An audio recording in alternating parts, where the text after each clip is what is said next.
इंसान हमेशा से एक सवाल का पीछा करता आया है। हम कहां से आए हैं? क्या हम इस अनंत ब्रह्मांड में अकेले हैं? विज्ञान और धर्म दोनों ने अपने अपने नजरिए से जवाब देने की कोशिश की है, मगर हकीकत क्या है ये आज तक कोई नहीं जान पाया।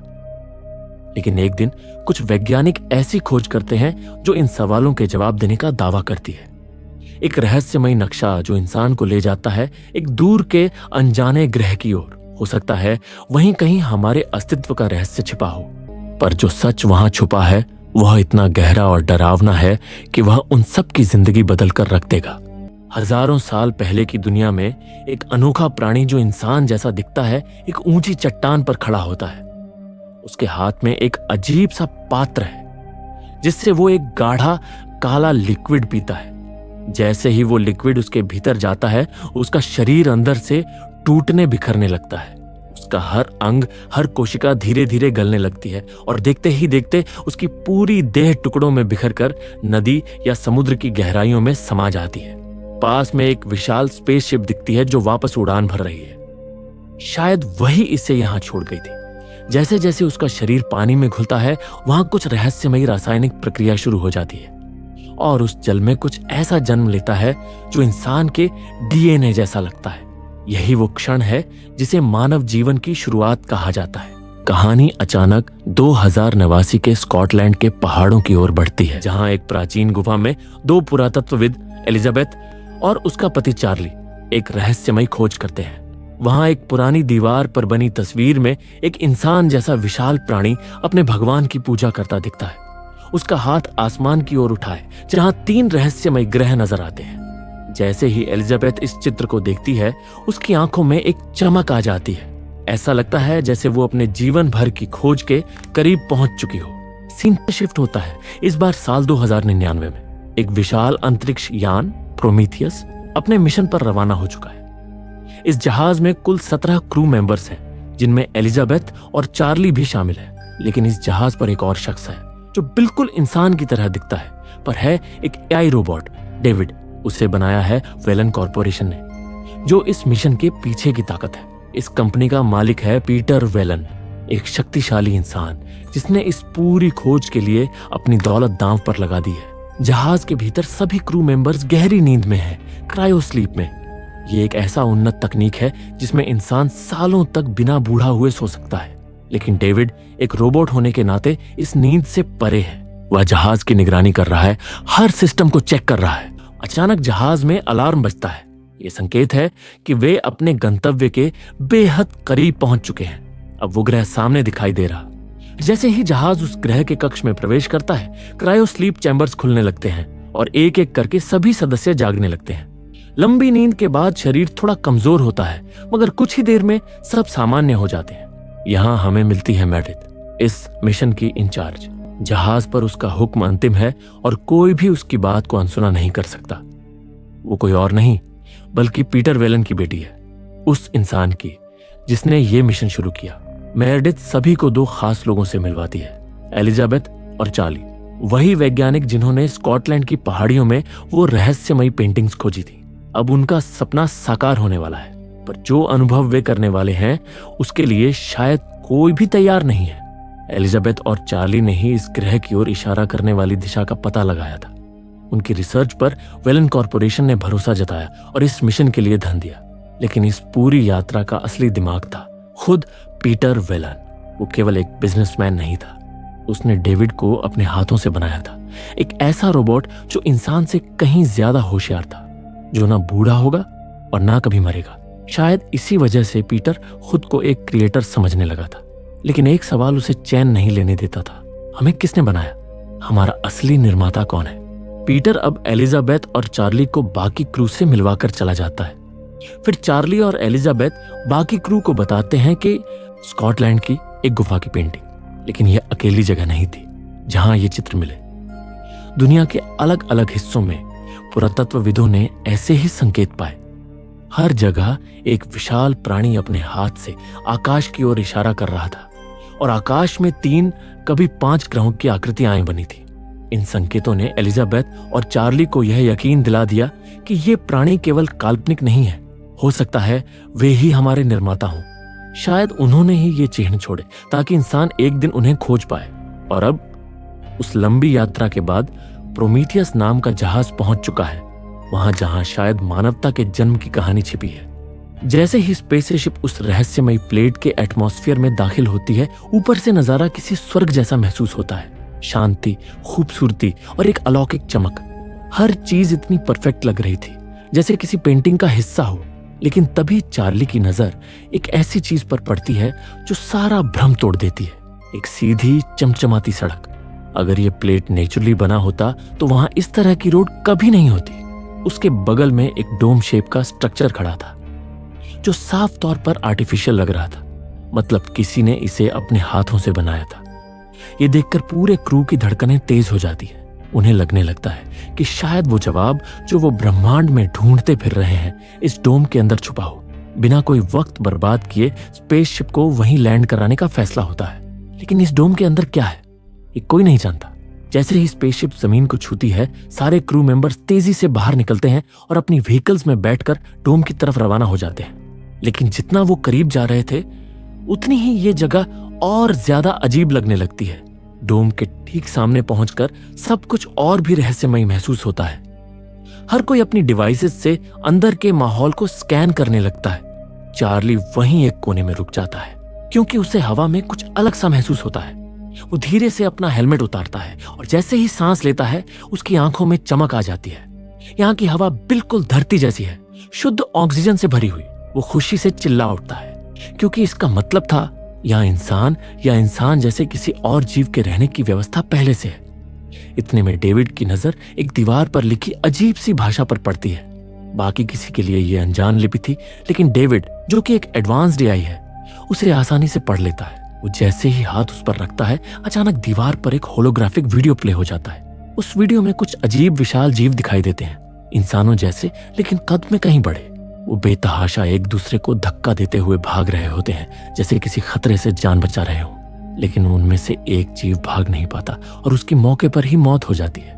ये देखकर क्रू के चेहरे सख्त हो जाते हैं। ये जगह शायद सिर्फ इंसानों के लिए नहीं थी, यहाँ पहले भी कुछ था और शायद अब भी। जैसे ही वो आगे बढ़ते हैं, उन्हें एक विशाल लाश दिखाई देती है जिसका सिर गायब है। शरीर देखकर ही अंदाजा लगाया जा सकता था कि ये कोई सामान्य जीव नहीं, बहुत ताकतवर था। एलिजाबेथ और चार्ली स्कैनर से दीवार के दूसरी तरफ सिर की मौजूदगी को महसूस करते हैं। ये वही जीव था जिसे होलोग्राम में देखा गया था।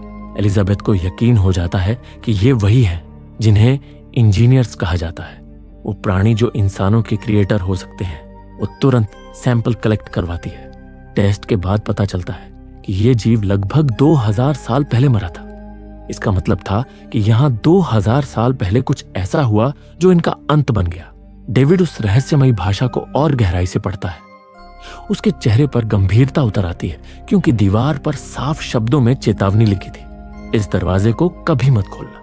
लेकिन उनके पास कोई और रास्ता नहीं था। अगर दरवाजा नहीं खुला तो उनका मिशन अधूरा रह जाएगा। डेविड चुपचाप दरवाजा खोलने का रास्ता एक्टिवेट करता है। एक सीक्वेंस चालू होते ही दरवाजा धीरे धीरे सरकने लगता है।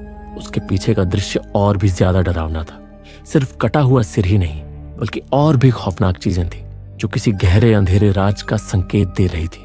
रूम के अंदर कदम रखते ही सबका सामना एक अजीब माहौल से होता है।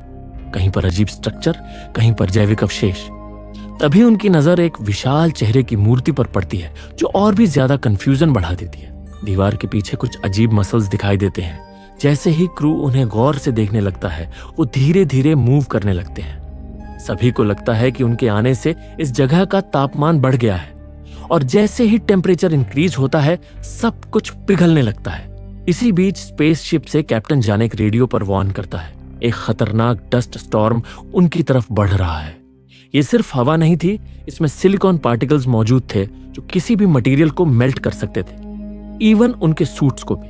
एलिजाबेथ और उनकी टीम वहां और समय चाहती थी, लेकिन मेरेडिथ सख्ती से कहती है 15 मिनट के अंदर अगर तुम लोग शिप में नहीं आए तो दरवाजा लॉक कर दिया जाएगा। क्रू जल्दी से इंजीनियर का सिर लेकर शिप की तरफ दौड़ता है, लेकिन डेविड हमेशा की तरह एक अलग ही चाल चलता है। वो चुपके से एक कैप्सूल उठा लेता है जिसमें से एक काला चिपचिपा लिक्विड रिस रहा था। जैसे ही सब बाहर निकलते हैं, तूफान उनके सिर के ऊपर आ जाता है। पत्थर तक हवा में उड़ने लगते हैं। भागते हुए एलिजाबेथ का बैग गिर जाता है जिसमें इंजीनियर का सिर रखा होता है। वो तुरंत पीछे भागती है लेकिन भयंकर आंधी में फंस जाती है।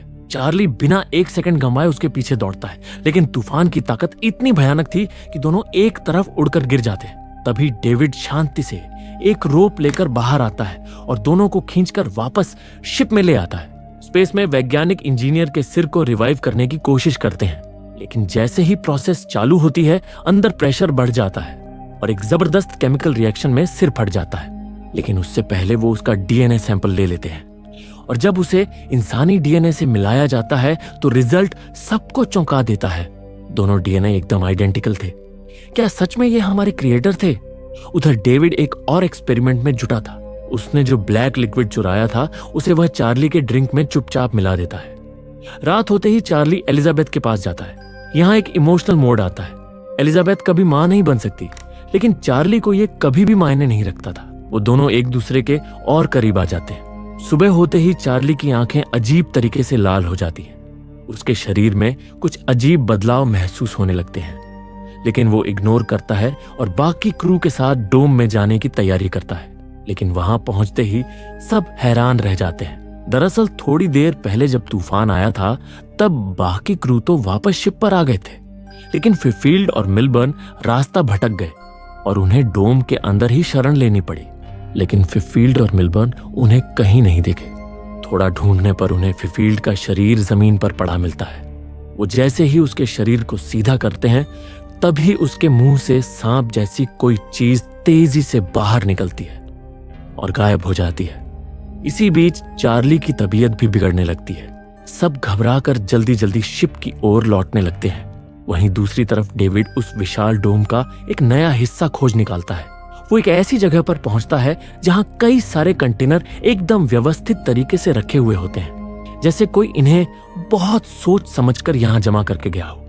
आगे बढ़ते हुए उसे एक कमरा मिलता है जो इस पूरे स्ट्रक्चर का कंट्रोल सेंटर लगता है। वहां कई अजीबोगरीब बटन और लीवर होते हैं जो शायद इस पूरे सिस्टम को ऑपरेट करने के लिए बनाए गए हैं। डेविड, जो एक एडवांस्ड सिंथेटिक रोबोट है, इन बटन को बड़े आराम से समझ लेता है और उन्हें एक्टिवेट कर देता है। जैसे ही वो सिस्टम चालू करता है वहां एक होलोग्राम प्रोजेक्ट होता है जो एक और खौफनाक सच्चाई को उजागर करता है।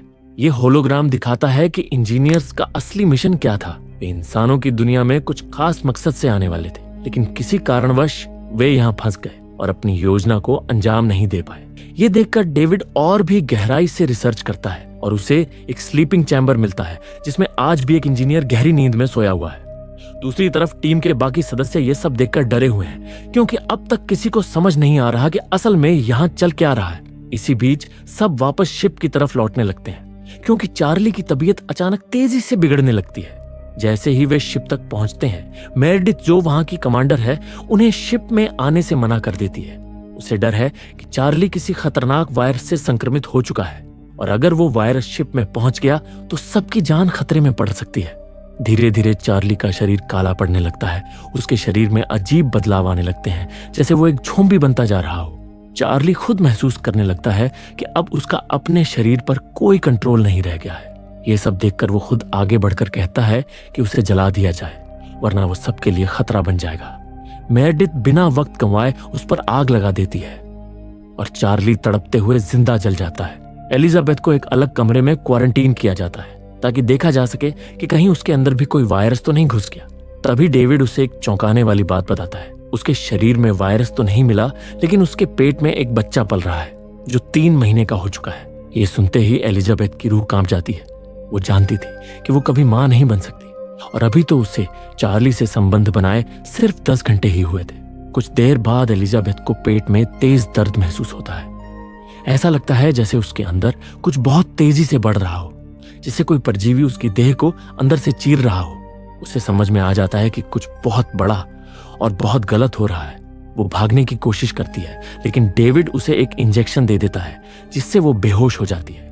थोड़ी देर बाद 2 डॉक्टर उसके पास आते हैं और उसका चेकअप शुरू करते हैं, लेकिन एलिजाबेथ समझ चुकी थी कि अगर उसने अब कुछ नहीं किया तो वो प्राणी उसके शरीर को पूरी तरह अपने काबू में कर लेगा। वो बेहोश होने का नाटक करती है और जैसे ही सही मौका मिलता है दोनों डॉक्टरों पर हमला कर देती है। किसी तरह वो भागते भागते एक ऑटोमेटिक ऑपरेशन चैम्बर तक पहुंचती है। वह मशीन को इमरजेंसी सीजेरियन के लिए कमांड देती है, लेकिन मशीन जवाब देती है कि यह प्रक्रिया केवल पुरुषों के लिए डिजाइन की गई है। समझने का वक्त नहीं था। एलिजाबेथ मशीन को मैनुअल मोड पर सेट करती है और अपने दम पर ऑपरेशन शुरू कर देती है। बिना चीखे, बिना रुके वह खुद अपना पेट चीरती है और उस परजीवी को बाहर निकालती है। लेकिन जो चीज उसके अंदर थी वो कोई इंसानी बच्चा नहीं था, बल्कि एक अजीब ऑक्टोपस जैसी जीव थी। एलिजाबेथ तुरंत उस प्राणी से जुड़ा लिम्ब काट देती है और खुद अपने घाव को सिल देती है। वो जीव वहीं तड़पता रह जाता है। अब वो कैद हो चुका था। एलिजाबेथ बिना किसी देरी के चेंबर से बाहर निकलती है और उस अजनबी प्राणी को वहीं लॉक कर देती है। कमजोर और लहूलुहान हालत में वो किसी तरह लड़खड़ाते हुए एक सीक्रेट रूम तक पहुंचती है और वहां उसे एक और चौंका देने वाला सच पता चलता है। उस कमरे में पीटर वेलेंड मौजूद था, वही इंसान जिसे सबने मरा हुआ मान लिया था। दरअसल पीटर इस पूरे समय शिप के एक स्लीपिंग पॉड में सो रहा था और अब जाकर उसकी नींद टूटी थी। डेविड उसके साथ था और उनका मकसद साफ था, उस आखिरी इंजीनियर से मिलना जो अब भी उस डोम में सो रहा है। असल में पीटर जानना चाहता था कि इंसान को किसने बनाया, और इस सवाल का जवाब सिर्फ वही इंजीनियर दे सकता था। दूसरी तरफ कैप्टन जेनेक को एक अजीब हरकत महसूस होती है। फिफील्ड का कैमरा दोबारा एक्टिवेट हो चुका था। हैरानी की बात यह थी कि जब उसकी लोकेशन ट्रैक की गई तो पता चला कि फिफील्ड अब शिप के मेन गेट के ठीक सामने खड़ा है। जेनेक तुरंत सबको आदेश देता है, गेट खोलो और उसे अंदर लाओ। लेकिन जैसे ही गेट खुलता है सभी की आंखें फटी की फटी रह जाती है। फिफील्ड अब पहले जैसा इंसान नहीं रहा, वो अब एक भयानक राक्षसी रूप में खड़ा था। उसका चेहरा एक राक्षस जैसा बन चुका था। उसकी आंखों में कोई इंसानियत बाकी नहीं थी। जैसे ही एक आदमी उसकी ओर बढ़ता है, फिफील्ड उस पर ऐसे झपटता है जैसे कोई जंगली जानवर अपने शिकार पर टूट पड़ता है। वह सबको मारने लगता है एक जानवर की तरह। जेनेक और उसकी टीम किसी तरह उससे लड़ते हैं और आखिरकार उसे जिंदा जला देते हैं। इस खतरनाक मुठभेड़ से एक और सच्चाई सामने आती है। एलिजाबेथ के अंदर जो अजीब जीव था उसका कुछ हिस्सा फिफील्ड के अंदर भी प्रवेश कर चुका था और उसी ने उसे एक हिंसक जानवर में बदल दिया था। अब पीटर वेलैंड, डेविड और बाकी टीम इंजीनियर से मिलने के लिए डोम की ओर रवाना हो रहे थे। एलिजाबेथ अभी भी बेहद कमजोर थी, लेकिन उसने तय कर लिया था कि वो भी उनके साथ जाएगी। वहीं कैप्टन जेनेक अब इस जगह को छोड़ने के बारे में सोच रहा था। उसने जो कुछ देखा था उसके बाद यहाँ रुकना उसे मौत को बुलावा देने जैसा लग रहा था। लेकिन एलिजाबेथ उसे समझाती है, अभी भी हमें अपने सवालों के जवाब नहीं मिले हैं। वो इंजीनियर ही शायद हमें सच बता सके। फिर पीटर और डेविड सबको लेकर डोम के उस सेंट्रल रूम में पहुंचते हैं जहां एक इंजीनियर गहरी नींद में सो रहा होता है। एलिजाबेथ थोड़ी पीछे होती है और वो देखती है कि वहां कई रहस्यमयी वस्तुएं करीने से सजी हुई हैं। उसे एहसास होता है ये कोई आम चीजें नहीं है, बल्कि ये हथियार हैं और बहुत खतरनाक हैं। इस बीच डेविड इंजीनियर को जगाने की कोशिश करता है। धीरे धीरे उसकी आंखें खुलती हैं, लेकिन उसके चेहरे पर कोई भाव नहीं दिखते। शुरुआत में ऐसा लगता है कि वो इंसानों में रुचि ले रहा है। तभी पीटर वेलेंड आगे बढ़ता है और उसे बताने की कोशिश करता है, मैं एक साधारण इंसान नहीं हूं। मैंने अपने हाथों से एक ऐसा रोबोट बनाया है जो इंसानों से कई गुना अधिक इंटेलिजेंट है। असल में पीटर की ख्वाहिश सिर्फ एक थी, अमृता। वेलेंड कॉरपोरेशन ने जो अरबों डॉलर खर्च किए थे वो सिर्फ इसलिए ताकि पीटर उस इंजीनियर से अमर होने का राज हासिल कर सके। इंजीनियर जो हजारों सालों तक जीवित रह सकते थे। अमृता का ऐसा रहस्य थे जिसे पीटर ने किसी भी कीमत पर पाना चाहा। लेकिन जैसे ही उसने अपनी ये ख्वाहिश इंजीनियर के सामने रखी, वो क्रोधित हो उठा। बिना किसी चेतावनी के उसने डेविड का सिर बेरहमी से उखाड़ दिया और पीटर पर टूट पड़ा। पीटर वहीं तड़प कर मर गया। इसके बाद इंजीनियर ने बाकी लोगों को भी एक एक कर मौत के घाट उतारना शुरू कर दिया। खौफ और खून के इस तूफान से बचने के लिए एलिजाबेथ किसी तरह जान बचाकर वहां से भाग निकली। दूसरी तरफ प्रोमीथियस के कैप्टन जेनेक और उसकी टीम को समझ आता है कि यह विशाल डोम असल में एक स्पेसशिप है। तभी इंजीनियर एक बड़े चैम्बर को एक्टिवेट करता है जो स्पेसशिप का कंट्रोल सिस्टम होता है। वो अपनी सीट पर बैठता है और स्पेसशिप का रुख सीधा पृथ्वी की ओर कर देता है। दूर खड़ी एलिजाबेथ ये सब देख रही होती है और तभी उसे सच्चाई का एहसास होता है। ये जीव धरती को तबाह करने जा रहा है। जमीन कांपने लगती है, स्पेसशिप हवा में उठती है और एलिजाबेथ मुश्किल से अपनी जान बचाकर भागती है। वो फौरन कैप्टन जेनेक से संपर्क करती है और चेतावनी देती है कि अगर इंजीनियर को नहीं रोका गया तो वो पूरी धरती को खत्म कर देगा। लेकिन मेरेडिथ को उसकी बात पर यकीन नहीं होता।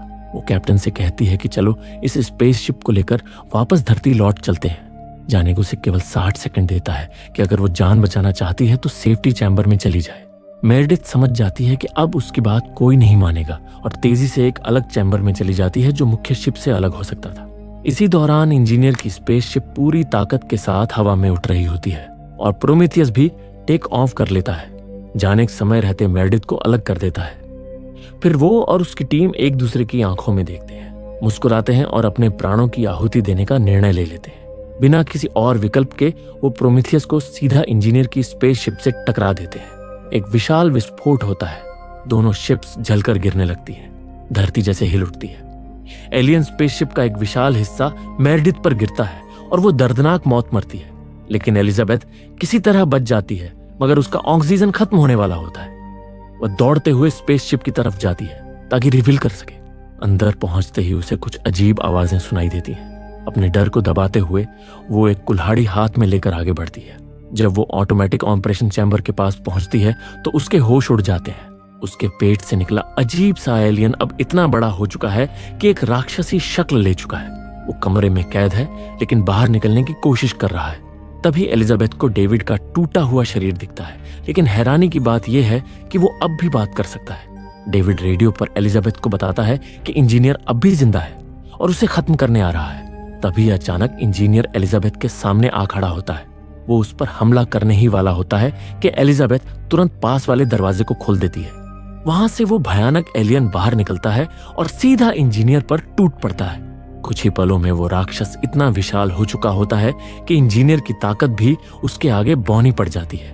वो एलियन इंजीनियर को अपने जबड़े में दबोच लेता है और उसके शरीर में एक अजीब नुकीली चीज घुसेड़ देता है, जिससे इंजीनियर की दर्दनाक मौत हो जाती है।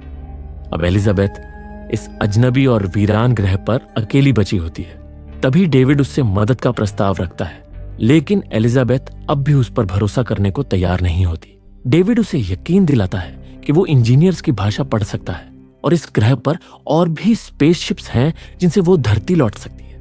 लेकिन एलिजाबेथ की आंखों में अब सिर्फ एक सवाल है, अगर इंजीनियर्स ने इंसानों को बनाया था तो फिर वो उन्हें खत्म क्यों करना चाहते थे। कुछ समय बाद एलिजाबेथ एक इंजीनियर स्पेसशिप लेकर इस ग्रह को छोड़ देती है, मगर अब उसकी मंजिल पृथ्वी नहीं, सच्चाई की तलाश है। और फिल्म के आखिरी पल में एक सीन हमारे रोंगटे खड़े कर देता है। मरा हुआ इंजीनियर दिखाया जाता है जिसके सीने से एक भयानक और अजीब एलियन जन्म लेता है, एक ऐसा रूप जो आज तक किसी ने नहीं देखा। और इसी रहस्यमय प्राणी के साथ फिल्म यहीं खत्म हो जाती है। दोस्तों, अगर आपको भी मेरी तरह सर्वाइवल, थ्रिलर और हॉरर मूवीज पसंद है तो हमारा नया चैनल मूवीवर्स थ्रिलर मिस मत करना। वहां आपको मिलेगी एक से बढ़कर एक स्पाइन चिलिंग एक्सप्लेनेशंस। चैनल की डिटेल्स नीचे पिंड कमेंट में है, या फिर आप स्क्रीन पर आ रहे आइकन पर क्लिक करके भी अभी सब्सक्राइब कर सकते हैं।